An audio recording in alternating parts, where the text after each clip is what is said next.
Hi guys, welcome back to our channel Cinevibes. இன்னைக்கு நம்ம பார்க்க போறது Under the Miracle Cherry Tree episode number 6. அதுக்கு முன்னாடி first 5 episodes பார்க்காதவங்க கண்டிப்பா போய் பார்த்துட்டு வாங்க. நான் உங்களுக்கு ஐ பட்டன்ல கொடுக்குறேன். அப்பதான் இந்த ஸ்டோரியோட கண்டினியூஷன் உங்களுக்கு புரியும். So, without any late வாங்க வீடியோக்குள்ள போகலாம். இந்த எபிசோடோட ஸ்டார்டிங் சீன்ல மே நம்ம கொட்டாக்காவை பார்க்க போறோம். அந்த டைம்ல கரெக்டா ஒரு பொண்ணுக்கு ஆக்சிடென்ட் ஆயிடுது.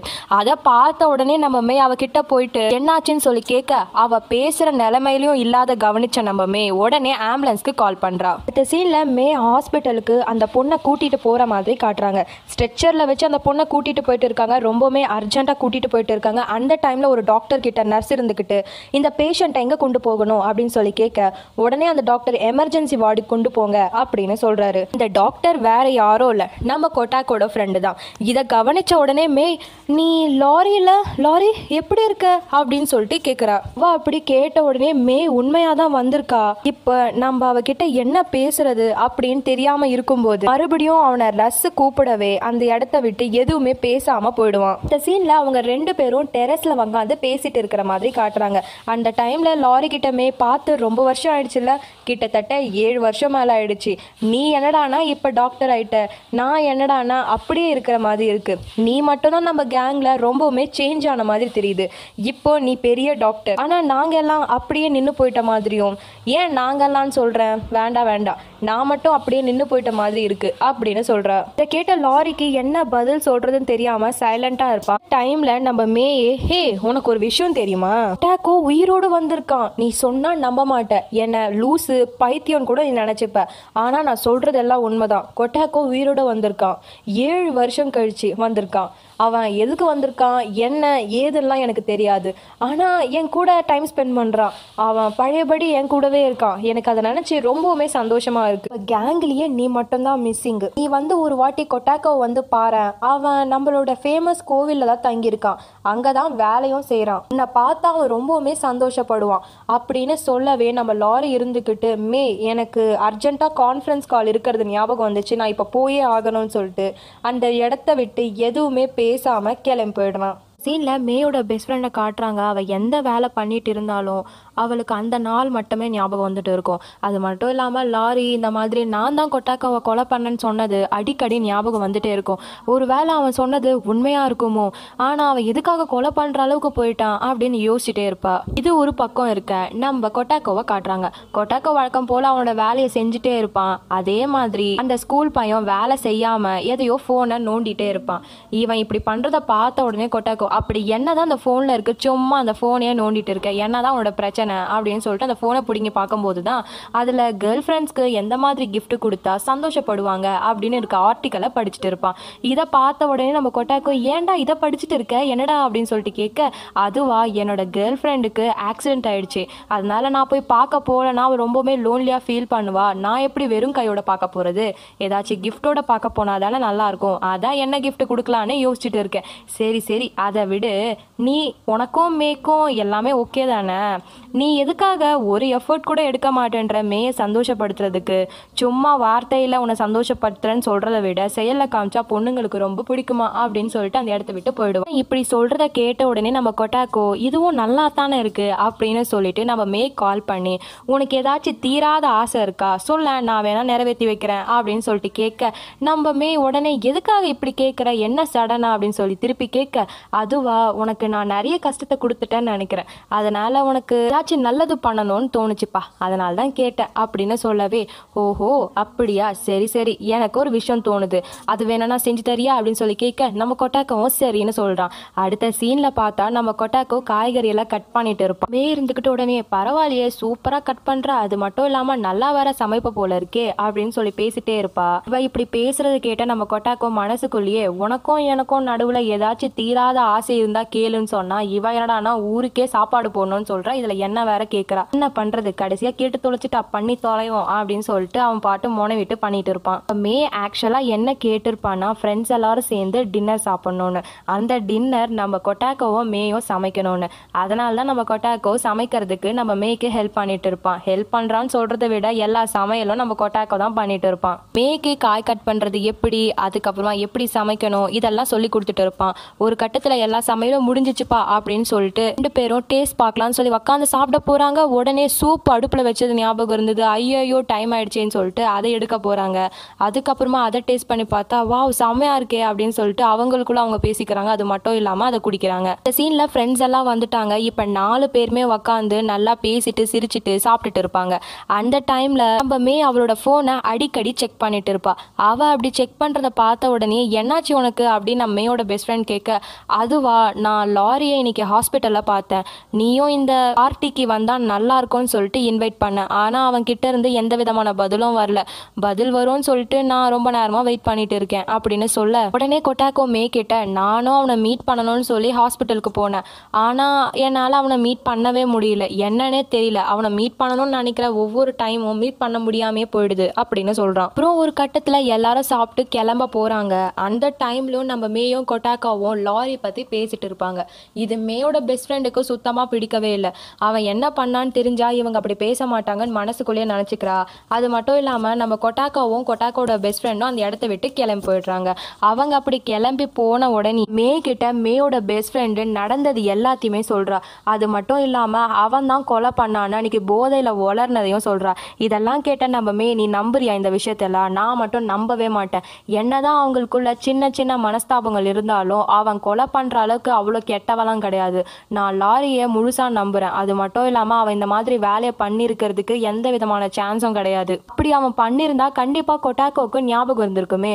ஆனா கொட்டாக்கோக்கு தான் எதுவுமே ஞாபகம் இல்லையே. ஆனா நான் மட்டும் சுத்தமா நம்பவே மாட்டேன் அப்படின்னு சொல்றா. இனிமே இந்த விஷயத்த பேசி எந்த விதமான பிரயோஜனமும் இல்லை. தயவு செஞ்சு என்கிட்ட இந்த விஷயத்த பத்தி இனிமே பேசாத அப்படின்னு சொல்லிடுறா. அடுத்த சீன்ல லாரி மனசு மாறி கொட்டாக்கோவை மீட் பண்றதுக்கு அந்த ஃபேமஸான கோவிலுக்கு போறான்.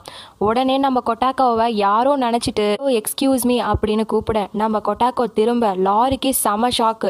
அவனுக்கு மட்டும் ஷாக் இல்லை, நம்ம கொட்டாக்கோக்கும் செம ஷாக்கு. அவனுக்கு ஷாக்குன்னு சொல்ல முடியல, ஷாக்கோட சேர்ந்து அவனுக்கு ஹாப்பினஸும் நிறைய இருந்துச்சு. இப்போ நான் பார்த்த உடனே லாரி பக்கத்துல போயிட்டு எப்படிடா இருக்க அப்படின்னு ரொம்ப சாதாரணமா பேசுறான். இவன் இப்படி பேசுறத கேட்ட லாரி எதுக்காக திரும்பி வந்த அப்படின்னு சொல்லி கேட்க நம்ம கொட்டாக்கோக்கு ஒண்ணுமே புரியல. ஏன்டா இப்படி சொல்ற, நான் ஏன் திரும்பி வந்தேன்னு ஏன் கேட்குற அப்படின்னு சொல்லிட்டு திருப்பி கேட்க நம்ம லாரி இருந்துக்கிட்டு, ஒரு வேளை நீ சாகிறதுக்கு முன்னாடி ஏதாச்சும் என்னன்னு நினைச்சு பண்ண முடியாம போய் மறுபடியும் திரும்பி வந்து அதை பண்றதுக்காக வந்தியோ அப்படின்னு சொல்லி கேட்க நம்ம கொட்டாக்க இருந்துக்கிட்டு, அப்படியெல்லாம் எனக்கு எதுவுமே இல்லையே அப்படின்னு சொல்றான். இவன் இப்படி பேசுறத கேட்ட லாரி, உனக்கு உண்மையாவே அன்னைக்கு ஆக்சிடென்ட் நடக்கிற நாள் அன்னைக்கு என்ன நடந்ததுன்னு ஞாபகமே இல்லையா அப்படின்னு சொல்லி கேட்க, இல்ல எனக்கு சுத்தமா ஞாபகமே இல்லை அப்படின்னு நம்ம கொட்டாக்கோ சொல்றான். கேட்ட லாரி, நல்லா ஞாபகப்படுத்தி பாரு, உனக்கு எதுவுமேவா ஞாபகம் இல்லை? ஏதாச்சும் என்கிட்ட சொல்லணுமா இல்ல ஏதாச்சும் என்கிட்ட கொடுக்கணுமா, கொஞ்சம் யோசிச்சு பாரு அப்படின்னு ஃபோர்ஸ் பண்றான். அவன் அப்படி ஃபோர்ஸ் பண்ணவே நம்ம கொட்டாக்கோ கொஞ்ச நேரம் யோசிச்சுட்டு ஞாபகம் வந்துடுச்சு அப்படின்னு சொல்லிட்டு அவன் கையில கொஞ்சம் சில்லறை எடுத்து கொடுக்குறான். அவன் அப்படி கொடுத்த உடனே நம்ம லாரிக்கு ஒரு சின்ன பிளாஷ்பேக் ஞாபகம் வருது. அவங்க போட்டோஸ் எல்லாம் எடுத்துக்கிறதுக்கு முன்னாடி லாரியும் கொட்டாக்காவும் சண்டை போட்டுக்கிறாங்க. அந்த டைம்ல லாரி, ஆமா என் காசு தானே ஜூஸ் குடிச்ச, அந்த ஜூஸோட காசு திருப்பி கொடுறா அப்படின்னு சொல்லி கேட்க நம்ம கொட்டாக்கோ இருந்துக்கிட்டு, இப்ப சேஞ்ச் இல்லை ஆனா கண்டிப்பா கொடுத்துட்றேன் அப்படின்னு சொல்றான். இப்ப அந்த சேஞ்ச் தான் நம்ம கொட்டாக்கோ லாரி கிட்ட கொடுத்துருப்பான். இதெல்லாம் கவனிச்ச லாரிக்கு என்ன பேசுறதுன்னே புரியாம அவனுக்கு கால் வரவே அந்த இடத்த விட்டு சைலண்டா கிளம்பி போயிடுவான். அப்படி ஹாஸ்பிட்டலுக்கு கிளம்பி போனாலும் அவன் மைண்ட் ஃபுல்லா ஆப்சென்ட்டா இருக்கும். அங்க இருக்கிற சீஃப் டாக்டர் அவனை தனியா கூப்பிட்டு, என்னதான் ஆச்சு உனக்கு அப்படின்னு சொல்லிட்டு கேட்கிறாரு. சீஃப் டாக்டர் அவனுக்கு வெறும் சீஃப் டாக்டர் மட்டும் கிடையாது, அவனோட அப்பாவும் தான். அதனால அவங்க அப்பா இருந்துக்கிட்டு அவனை திட்டுறாரு. அது மட்டும் இல்லாம ஒழுங்கா வேலையை கவனி, வேற எதை பத்தியும் ரொம்ப யோசிக்காத அப்படின்னு சொல்லிட்டு அந்த இடத்த விட்டு போயிடுறாரு. கிட்ட நம்ம லாரியும் அவங்க அப்பா கிட்ட சரின்னு சொல்லிட்டு நார்மலா ரவுண்ட்ஸ் போயிட்டு இருப்பான். அந்த டைம்ல மேயோட பெஸ்ட் ஃப்ரெண்டை பாக்குறான். பார்த்தும் பார்க்காத மாதிரி அப்படியே கிராஸ் பண்ண போகும்போது மேயோட பெஸ்ட் ஃப்ரெண்ட் இருந்துகிட்டு, ஹே ஒரு நிமிஷம் நில்லு, உன்கிட்ட ஒரு விஷயம் சொல்லணும், நீ தயவு செஞ்சு காது கொடுத்து கேளு. உன்னை சந்தேகப்பட்டிருக்க கூடாது. நீ என்னதான் கொட்டாக்கோவை கொலை பண்ணன்னு உன் வாயாலே சொல்லி இருந்தாலும் ஆனா உன்னை சந்தேகப்பட்டிருக்க கூடாது. அன்னைக்கு என்ன நடந்ததுன்னு சொல்லி உன்னை ஃபோர்ஸ் பண்ணி கேட்டு இருக்க கூடாது. இந்த விஷயத்த நான் மே கிட்ட சொல்லும் போதும் அவ சொன்ன ஒரே வார்த்தை, நீ அந்த மாதிரி விஷயத்த பண்ணிருக்கவே மாட்டேன்னு தான். அவ உன்னை ரொம்பவே நம்புறா. அந்த நம்பிக்கை கூட நான் உன் மேல வைக்காததுக்கு என்னை மன்னிச்சிடு அப்படின்னு சொல்லிட்டு மன்னிப்பு கேட்கிறா. அது மட்டும் இல்ல இல்லாம அந்த இடத்த விட்டு சைலண்டா போயிடுறா. இந்த டைம்ல லாரி அவனோட பாக்கெட்ல கைவிட நம்ம கொட்டாக்கோ கொடுத்த அந்த சில்லறைய பாக்குறான். அதை பார்த்த உடனே கொட்டாக்கோ ஞாபகம் வருது. இந்த சீன்ல கொட்டாக்கோட பெஸ்ட் ஃப்ரெண்டு கொட்டாக்கோ மேயோட பெஸ்ட் ஃப்ரெண்ட் உட்காந்துட்டு இருக்காங்க. அந்த டைம்ல கிட்ட மேயோட பெஸ்ட் ஃப்ரெண்ட், நீ உண்மையா தானே சொல்ற, உண்மையாவே லாரி வந்து நம்மள மீட் பண்ண போறானா என்ன அப்படின்னு சொல்லி கேட்க, ஆமா அவன் உண்மையாவே சொன்னான், அதனால தான் நம்ம எல்லாரும் இங்க உட்காந்துட்டு இருக்கோம் அப்படின்னு சொல்லிட்டு பேசிட்டே இருப்பாங்க. அந்த டைம்ல கரெக்டா லாரி வரான். லாரியை பார்த்த உடனே ரொம்ப சந்தோஷப்பட்டது நம்ம கொட்டாக்கோ தான். கொட்டாக்கோ எழுந்து நின்று வாடா வாடா அப்படின்னு சொல்லிட்டு கூப்பிட அவன் ரொம்பவுமே தயங்கி அந்த இடத்துல போய் உட்காடுறான்.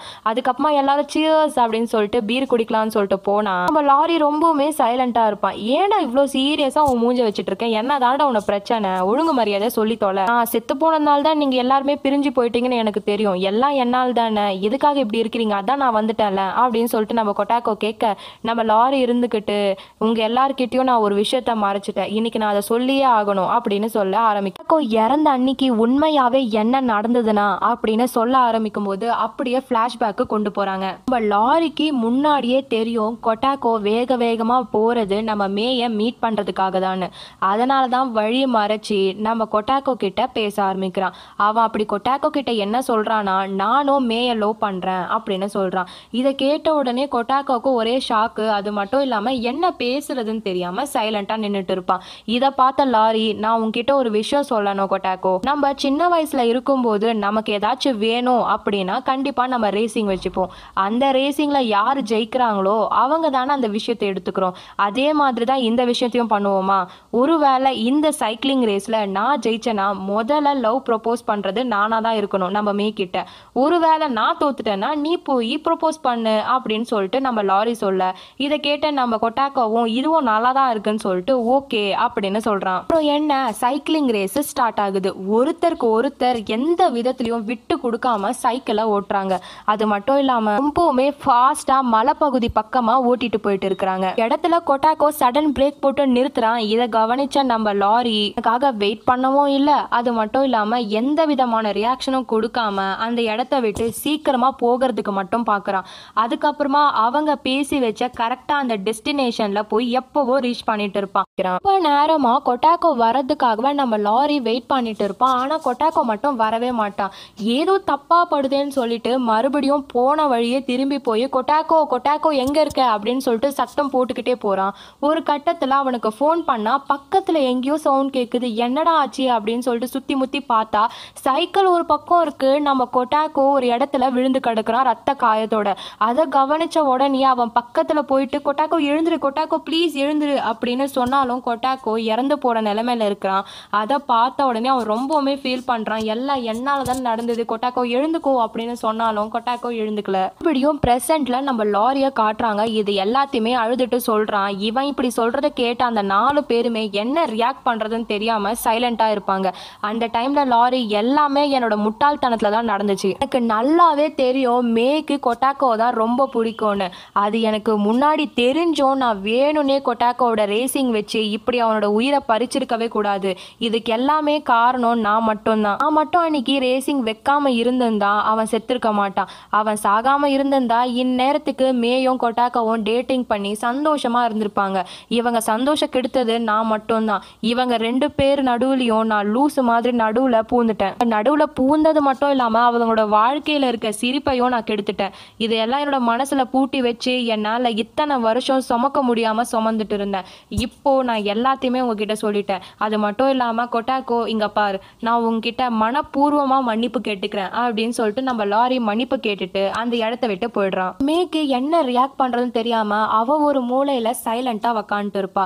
நம்ம கொட்டாக்கோ ரொம்ப நேரமா எதை பத்தியும் யோசிச்சுட்டு இருப்பான். அந்த டைம்ல சுருக்கு அவனோட மைண்ட் அப்படியே குத்துற மாதிரி இருக்கும்.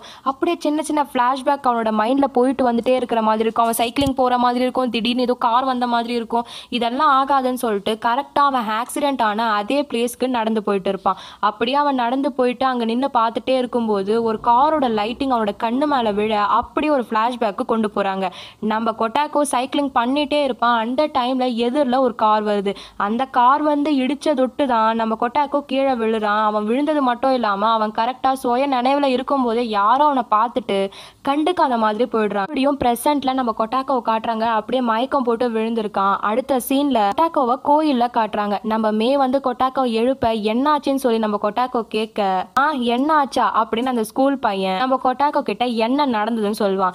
நீ எங்கேயோ போயிட்டே இருந்தியா, ஒரு இடத்துல மயக்கம் போட்டு விழுந்துட்ட, ஊர்ல இருக்கிறவங்க தான் உன்னை கொண்டு வந்து நம்ம கோயில்ல சேர்த்தாங்க, அதனால தான் நான் பதட்டப்பட்டு மேய்க்கு கால் பண்ணி சொன்னேன், மே இப்ப வந்திருக்கா அப்படின்னு சொல்லிட்டு சொல்றான். நம்ம கொட்டாக்கோ பார்க்க கொட்டாக்கோ மே கிட்ட, மே உனக்கு ஒரு விஷயம் தெரியுமா, எனக்கு சின்ன சின்ன பிளாஷ்பேக் எல்லாம் ஞாபகம் வந்துச்சு, சின்ன சின்ன சீன்ஸ் வந்துட்டு போச்சு, ஏதோ ஒரு கார் வந்துதான் எனக்கு ஆக்சிடென்ட் ஆச்சு, நான் சும்மா சாகல அப்படின்னு சொல்றான். இதை கேட்ட மே, சரி சரி ரொம்ப ஸ்ட்ரெயின் பண்ணிக்காத, கொஞ்ச நேரம் ஒழுங்கா ரெஸ்ட் எடு, அதுக்கப்புறமா இதை பத்தி நம்ம டிஸ்கஸ் பண்ணலாம் அப்படின்னு சொல்லிட்டு அவனை சமாதானப்படுத்திட்டு அந்த இடத்த விட்டு வெளில கிளம்புறா.